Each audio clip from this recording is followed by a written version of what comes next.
Sir हकीकत है देश के किसी भी कोने में किसी भी मां बेटी के साथ ऐसी घटना हो रही है तो वो अक्षम्य है, वो निंदनीय है और उसको कोई बर्दाश्त नहीं कर सकता। और उसमें पूरे सदन को सर एकजुट होना होगा। कल गृह मंत्री जी ने जिस तरीके से अपील की सर, पूरे सदन को इसमें एकजुट होना होगा।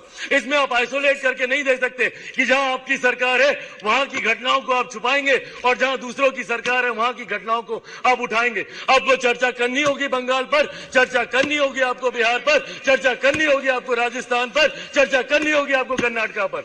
सर ये देश एक है सर, आप इसको ऐसे टुकड़ों में बांटकर आप नहीं आइसोलेट करके आप अपने विषयों को उठा सकते। और यही कारण है सर कि देश की जनता का विश्वास हमारे प्रधानमंत्री आदरणीय नरेंद्र मोदी जी पर हर चुनाव के साथ बढ़ता जा रहा है।